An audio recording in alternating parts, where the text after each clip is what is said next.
also saying like it does make sense maybe locally, but come on, for Eurovision, we're good. We're For Eurovision, if you're straight, you're the minority, right? I hate to say it, but it's true.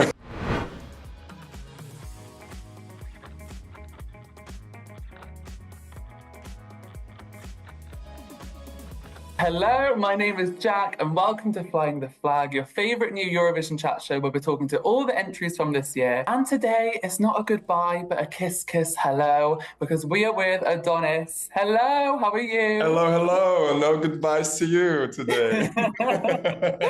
So good to Thanks see for having you. me. How are you feeling? How are you doing? Because I'm sure you're just in a Eurovision whirlwind right now, but where is your headspace at? Yeah, I mean, to be fair, the past 3 days, I felt a little bit more relaxed, a little bit more, starting to enjoy it fully. Because sometimes you get caught in the process, you get caught in lots of tasks, and you stop enjoying it. So I'm really, really trying to enjoy the process as well. I promised myself I'm not gonna wake up 18th of May thinking that I was just stressed and not had Yeah. fun. So we are rehearsing, we're getting ready for Amsterdam and all of the pre-parties as well, and can't wait to also meet all of the contestants now in a couple of days. Even boost the Eurovision vibe and feeling even more. Oh, so exciting. I think the parties are such a special moment. Like, we're truly in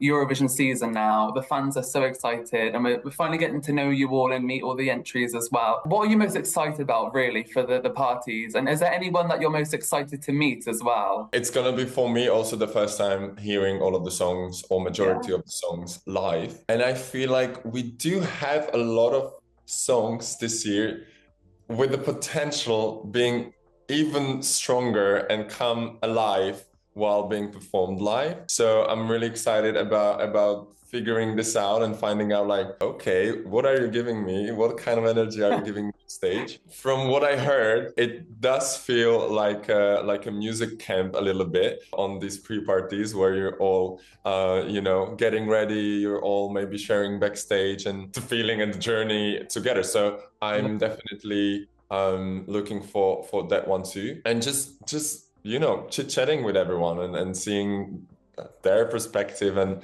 how they've been doing. If you are asking specifically about acts, I can't wait to meet Erika. Honestly, like I see. She's bringing pure joy, pure 80s true rock star Yes. performance while not overdoing things. So I think she's like right there in the middle, balancing out everything. What an It's icon, what a queen. I really see you two getting on, and I think she's going to love you as well. Like, that's going to be a friendship that we're going to see blossom over this Eurovision season. Like, I can't wait to see you guys meet. I mean, obviously, you're going to say you're looking forward to seeing the live performances of all the entries, but you've obviously must have heard the recordings and the songs this year. Do you have any favorites, as well as obviously Erica? Yeah, of course. So I'm spending also a lot of time driving around. So I always put the full 2025 playlist on and trying to just like, get into it and vibe with the songs.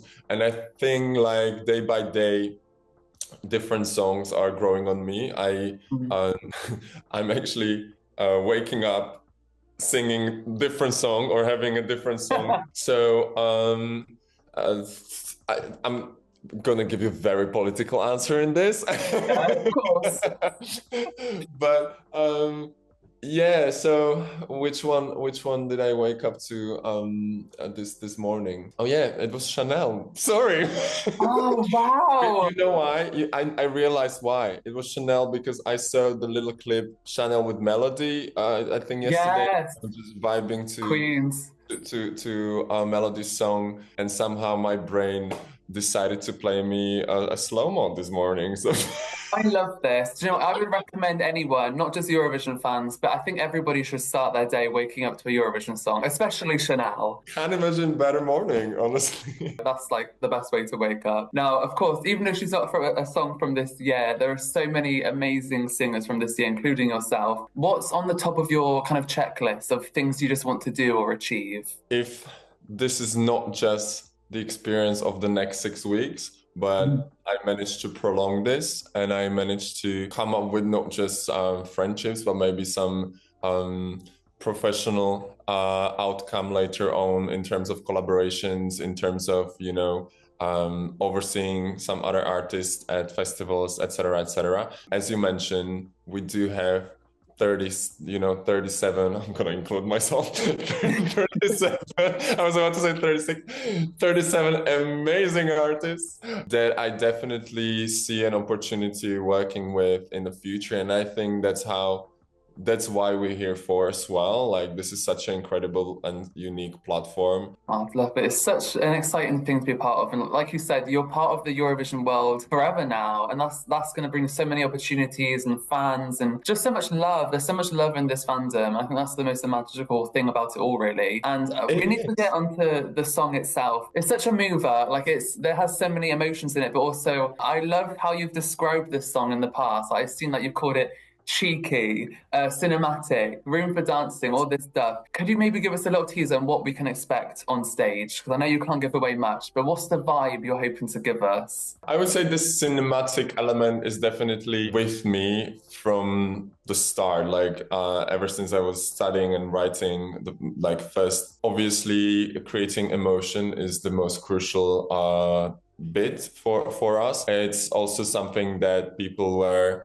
reacting to and connecting to a lot while we were performing an acoustic version. So I definitely want to resemble similar emotion. I would say, like, on the way now, I'm trying to learn how to also not overdo things. So I do have a tendency to question everything, like, is this enough? Should we add more? Should we add this?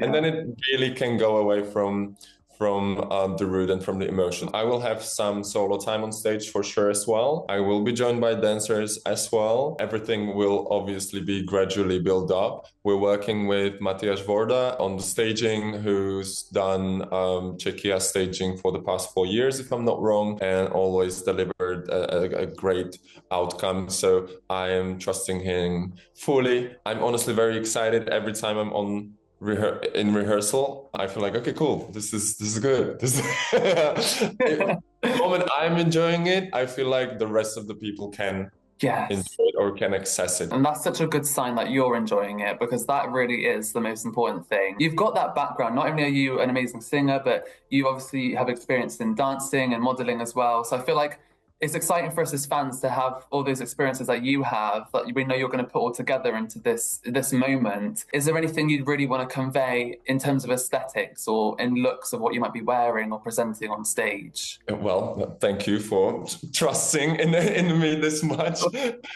No, I appreciate it. Thank you so much. Obviously, the visual side of music or the arts that I'm doing is something that I enjoy fully as well. And I feel like it's so necessary. It's a very necessary part of the whole piece. In terms of styling, we're working with more people. We're working with local designers from Czechia and Slovakia. But we are also bringing in Arturo Obeguero, a Spanish designer based in Paris, who I had a chance to work with while he was part of Prague Fashion Week, and I absolutely adored everything that he was bringing in there. I'm a lucky bastard in the sense that I'm a confection size, so they don't have to change much when it comes to stylings. I don't think you will be lacking anything, but I also don't want I don't want to overdo it. I'm sure you've got the right balance. And all the little teasers you're giving us is already getting me so excited. I know you're going to put on a show. It's going to give us everything we need and more. And like you said, you're enjoying it, which is the most important thing. Something that, you know, me as a fan and fans in general appreciate about you, mostly as an artist, is how vocal you've been and still are about LGBTQ plus representation. So what does it mean for you to bring that visibility now to such a huge stage as Eurovision? Let's be real, like I feel like my place, or the place of help, let's put it that way, is definitely local.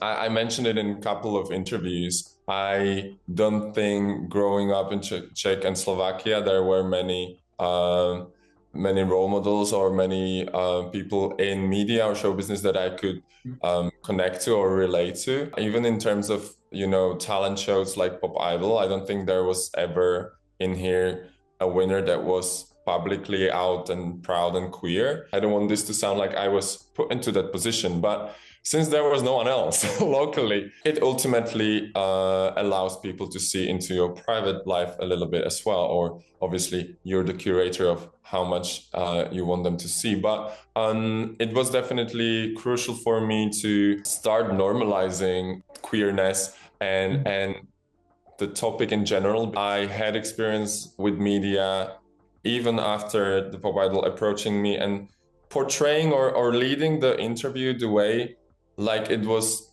something not normal in the conversation. So, you know, if you're answering a question that starts like, oh, so you are publicly admitting that you're queer. It sounds like, oh, you're publicly admitting that you murdered someone. You know what I mean? Like, I was like, this is very wrong.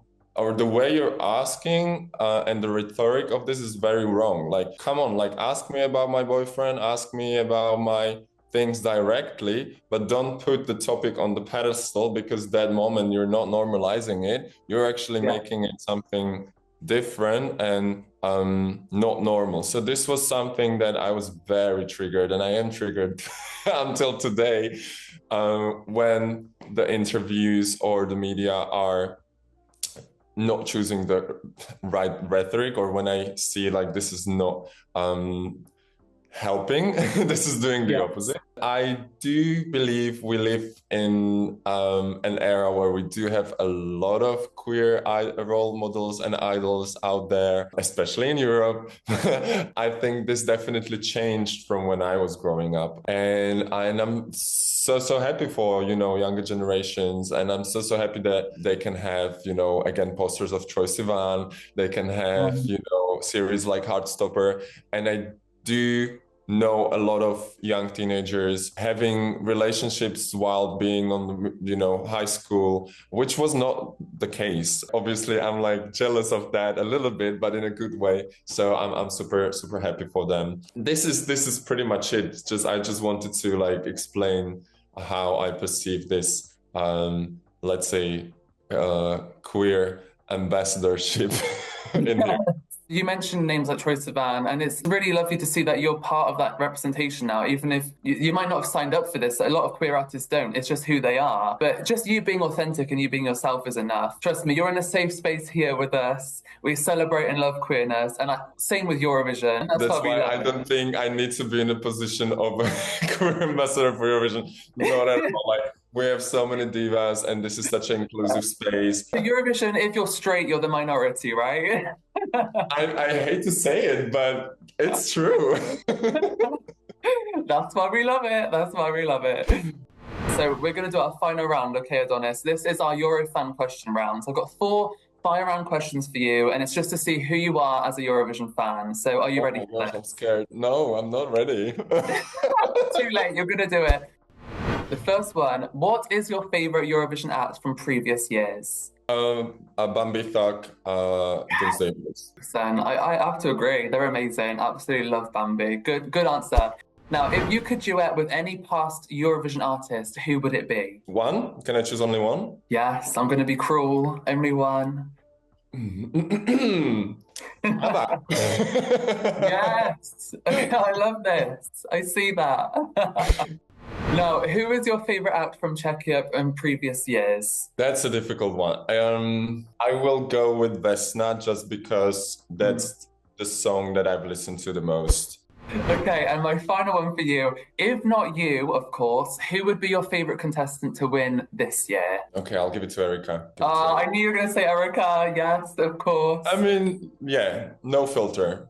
Putting it out there. Yes. And I could not wait for you guys to meet up and just see that moment. We're really looking forward to that moment. I think there's going to be fire in the room when you two are together. Can't wait for it. And we just can't wait to see what you achieve at Eurovision, no matter what. We and the fans are behind you all the way. And just congratulations on getting here because it's an amazing achievement. Thank you so much for sharing this experience with us, Adonis. We love it. And thank you. I really appreciate it. Lovely to see you. And yeah, we'll see you on the next one of Flying the Flag. See you there.